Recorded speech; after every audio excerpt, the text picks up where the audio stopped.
Hey everyone, this is Andrew from Drew Code Sports Talk coming at you for day 14 of our 30 for 30 MLB style.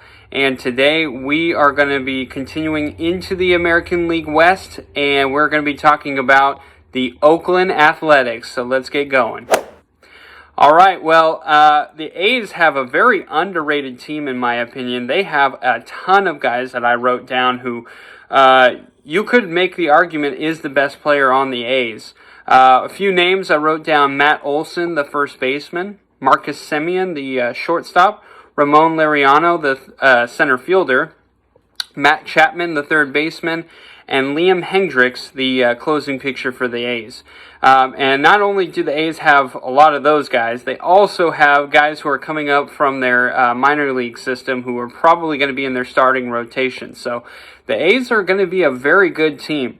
Now, the two players I was really in between, I really struggled with the A's on who I wanted to pick, whether it would be Matt Olson or Matt Chapman.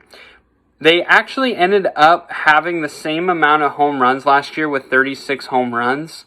But the deciding factor was Matt Olson actually played in 29 fewer games than Matt Chapman did. And so my pick is going to be Matt Olson.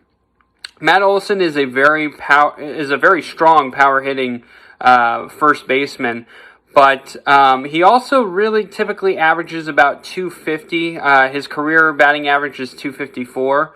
And so he's not usually a guy who's going to hit over 300, probably not going to get close to 270, but he is a guy who, when they need something big to happen, he usually always comes up big. I do like Matt Chapman a lot, but I feel like Matt Olson's power has really been a deciding factor for the A's. Chapman hits for average, he hits for power, but with Olson, he's more of a clutch hitter, he's more of that power hitter, he's more of that scary at bat. He's typically going to hit fourth in the lineup, so he's going to have a lot of RBIs when he comes up. The funny thing is, he only had 127 games last year, and he hit the same amount of home runs as Matt Chapman. So I am not going to be surprised if Matt Chapman possibly could hit almost 50 home runs next year. I don't think he's going to reach 50. I think he's going to be around 45. But nonetheless, he is going to be a huge factor for the Oakland A's this year. But the thing that I really like about Matt Olson is he's only been in the league for 3 full years, I guess you could argue, and he's had 2 Gold Glove years.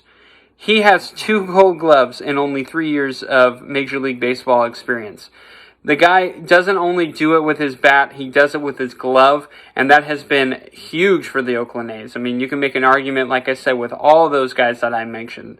The A's have such a good team that's built around defense and also their offense. And Matt Olson is definitely part of that build around offense where he has that power. So I got to go with Matt Olson on this one. I know you could make, like I said, you can make an argument for Matt Chapman. You can make an argument for Marcus Semien. But for me, it's got to be Olson. I think he is a big part of this A's, and without him, I don't think they're as good.